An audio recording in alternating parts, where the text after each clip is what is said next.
Now, your Central Coast forecast from KSBW Weather.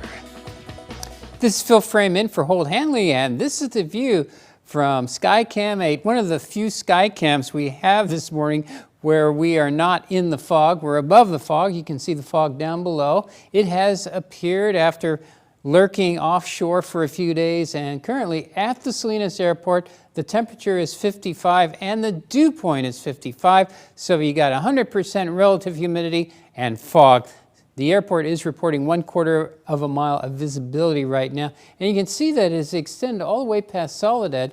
Temperatures are in the 50s and 60s, and these are running quite a bit cooler compared to yesterday at this time, as we are seeing a change in air masses. Temperatures around the state, well, this is interesting. You got 47 degrees currently at Eureka, but then you go over the mountains into the Central Valley and they're in the upper 50s to low 70s. Lake Tahoe is stuck at 33 degrees and temperatures in the 50s and 60s along the coast. 74 degrees in Palm Springs, very pleasant. However, it won't be that pleasant this afternoon when they get up to 102.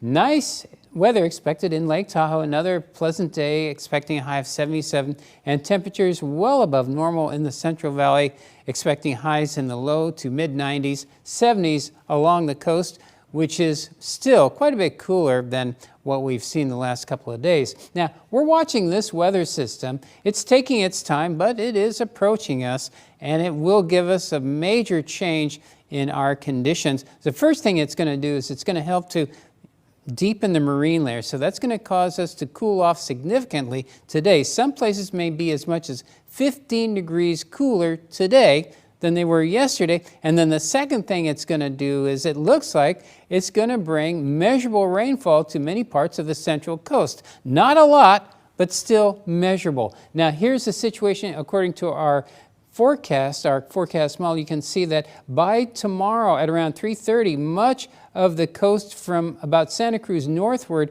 will be experiencing light showers, and then there will be a second wave that's expected to come in the wee hours of the morning of Tuesday, where we get some shower activity around the Monterey Bay area.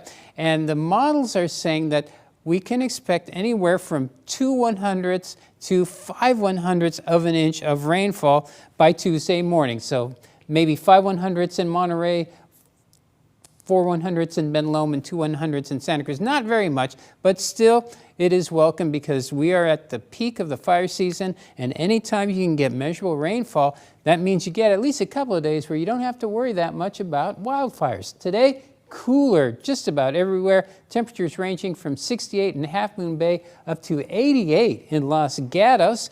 And in the Santa Cruz County area, temperatures in the 70s to upper 80s at Boulder Creek.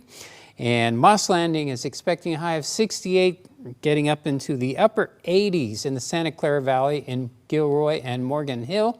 And here in Salinas, we're expecting a high of 78, but then you go down southward through the valley, the temperatures will warm up to 91 in King City. And in the Monterey Bay area, temperatures ranging from the mid-60s at Pebble Beach to the low 80s at Carmel Valley. All of these are cooler than what they were yesterday. Next few days, we get those sprinkles tomorrow with cooler temperatures, and then we start to warm up Wednesday and Thursday, getting up into the mid-80s in the warmest inland areas by Thursday. Warmer weather after the cool down, but not as warm as what we had the last couple of days. Yeah, that warm up next weekend not looking too bad. All right, thanks, Phil. Sure. Here on the Central Coast, deep in the Ventana wilderness of the Los Padres National Forest, stands the Chus Ridge Fire Lookout Tower. That's where volunteers work to spot smoke and alert firefighters before flames spread. Action News 8 reporter Paul Dudley has details on this unique operation.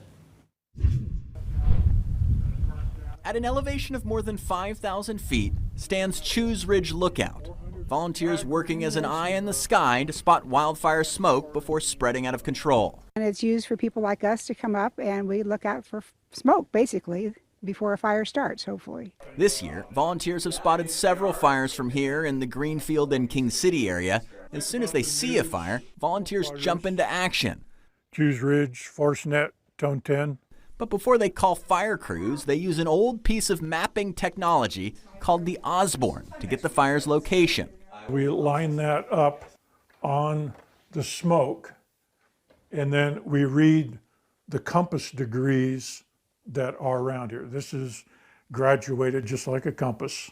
At one point, there were roughly 2,000 fire lookout towers just like this one across the country. Nowadays, there aren't many left. In fact, this one here is the last staffed fire lookout tower in all of Monterey County.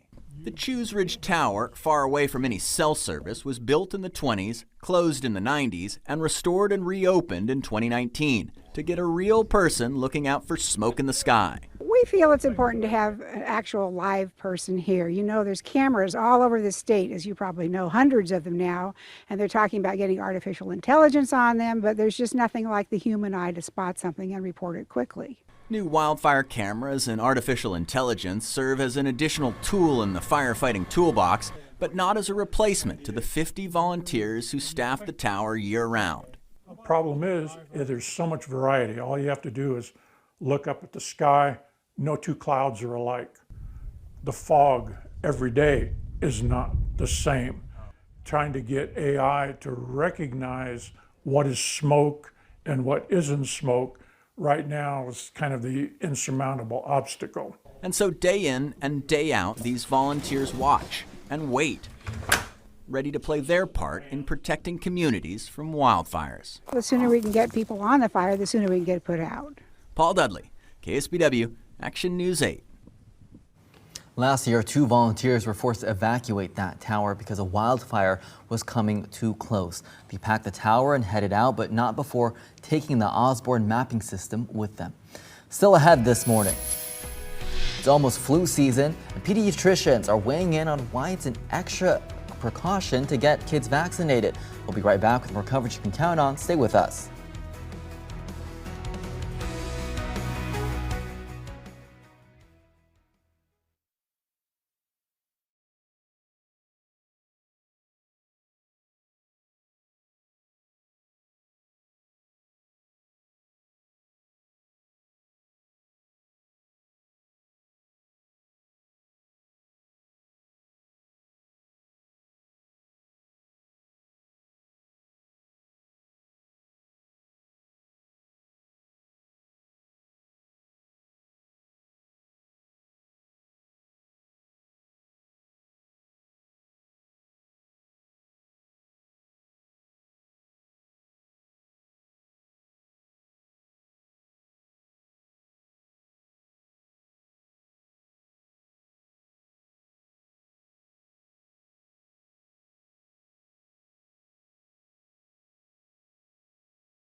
On the Health Watch this morning, a new study shows weight loss drugs may cause other serious health problems.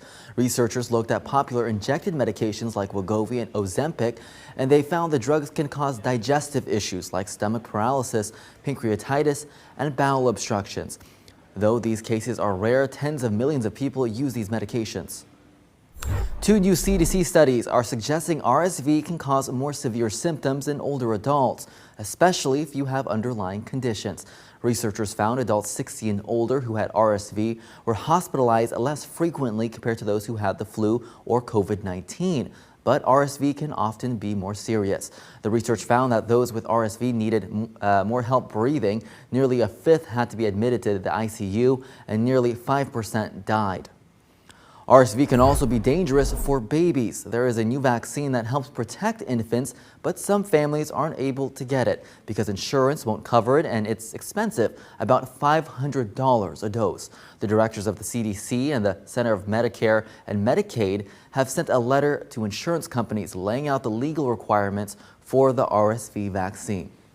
New research is shining a light on the importance of diagnosing mental health conditions. Screening is critical, and health officials have now discovered an effective screening that may help identify people considering suicide. Action News 8 reporter Mandy Gaither has a look at how it could change how doctors look at suicide prevention. It's one of the leading causes of death in the U.S. More people died from suicide last year than any other year on record, according to provisional data. One of the key aspects of preventing suicide is being able to identify individuals who are most vulnerable to attempting suicide. That's why Craig Bryan and his colleagues at the Ohio State College of Medicine and Wesleyan University started studying patient screening methods at primary care clinics. The researchers believe traditional screening for suicidal thoughts would be most effective at identifying which patients were most likely to attempt suicide. But that wasn't what they found. The key finding was that the most effective way to identify patients who would eventually attempt suicide was to screen them for depression. The researchers found that screening for depression correctly identified more patients who would go on to attempt suicide than traditional suicide screening. Primary care healthcare providers should really be focusing on identifying patients who have depression, and then that might serve as a gateway for determining who might need additional treatment and intervention to prevent suicide. For Health Minute, I'm Mandy Gaither. This study involved military primary care clinics, and they'd like to research civilians in other healthcare settings to see if their findings are similar. The goal is to come up with screening methods and interventions to prevent suicide. Still ahead this morning, safety regulators want to recall thousands of airbags over the risk they could explode. Details on which models might be recalled.